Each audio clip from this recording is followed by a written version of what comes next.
Hi hello welcome to my channel. నేను మీ చేతనాని. ముందుగా అందరికీ కార్తీక పౌర్ణమి శుభాకాంక్షలు. కార్తీక పౌర్ణమి రోజు ఇంట్లోనే తులసమ్మ దగ్గర పూజ అయితే చేసేస్తాం మేము ఇంట్లోనే. అందుకు ముందుగా శుభ్రం చేసుకొని ముగ్గు అయితే వేసేసాము. శంకు చక్ర ముగ్గు, అలాగే పద్మం ముగ్గు బియ్యం పిండితో వరి పిండితో అయితే వేసాము. చాలా బాగా అనిపించింది. చూస్తానికి కూడా చాలా బాగుంది ముగ్గు. కోటను అంతా కూడా అలంకరణ చేసేసాను. పసుపు, కుంకుమ, గంధము, పూలు, పట్టు వస్త్రాలతో అయితే అలంకరణ చేసేసాను.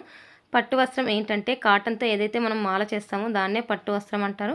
పట్టు వస్త్రం తులసమ్మకి ఎంతో ఇష్టమైన పట్టు వస్త్రము. అలాగే ఇంకా దీపారాధనకంతా కూడా నేను రెడీ చేసేసాను.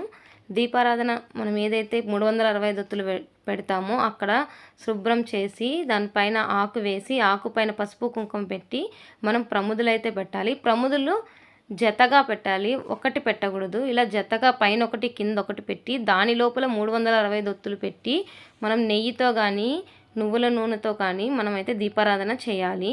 ఇప్పుడు దీపారాధనకు అంతా కూడా నేను రెడీ చేసేసాను. అలాగే నైవేద్యం కదా, నైవేద్యం ఏమేమి చేశానో కూడా మీకు చెప్పేస్తున్నాను చూడండి.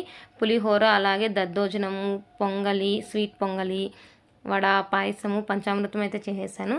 ఇవన్నీ చేసేసి తర్వాత ఇంట్లో అయితే పూజ చేసేసాను. పూజ చేసి ఇంకా తులసి కోట దగ్గర పూజ అయితే నేను స్టార్ట్ చేసేసాను. పూజ చేసేటప్పుడు మేము తులసి కథ వింటూ పూజ అయితే చేస్తాము. 365 ఒత్తులు నేను మా ఆయన దగ్గర అయితే వెలిగించాను. ఇంటి యజమాని వెలిగిస్తే చాలా మంచిది కదా, అందుకని ఇంట్లో ఆయన దగ్గర అయితే వెలిగించేశాను. అలాగే పిల్లలతో నేను ఉసిరి దీపాలన్నీ కూడా పిల్లలతో అలాగే మా అత్తమ్మ వాళ్ళందరూ కూడా వెలిగించారు.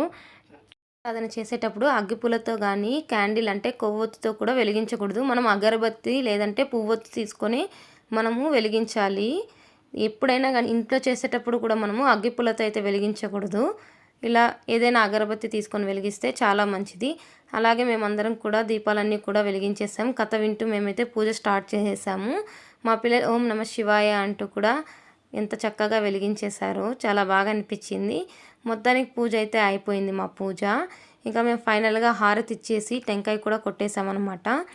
టెంకాయ కొట్టేసి ఇంకా మేము మనం తులసమ్మ చుట్టూ మనము ప్రదక్షిణలు చేయాలి. ఈరోజు ప్రదక్షిణలు చేస్తే చాలా మంచిది ఇవాళ.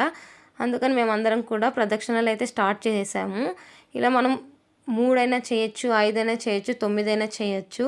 మీకు తోచినంత మీరు 9 చుట్లు చుట్టితే తులసి కోట చుట్టూ చాలా మంచిది. చాలా మనకు పుణ్యం అయితే లభిస్తుంది.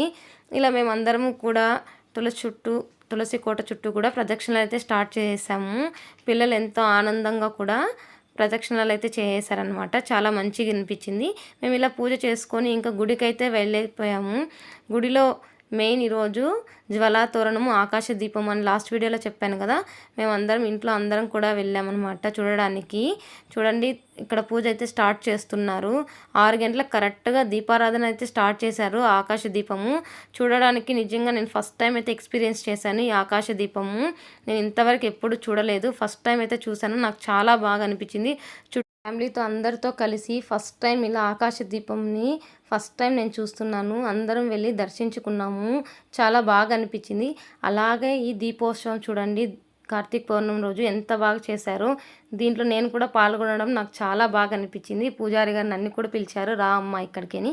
నేను వచ్చి పూజ చేశాను. చాలా బాగా అనిపించింది. ఈ ఎక్స్పీరియన్స్ నాకు చాలా కొత్తగా అనిపించింది. అందరితో పాటు నిజంగా చాలా బాగా చేశారు. అలాగే నేను ఒక 2-3 ఫోటోలు దిగాను. నైట్ చీకటి కదా, పర్లేదు అయినా దిగాము మెమరీస్ కోసము. చాలా బాగా అనిపించింది. Thank you so much.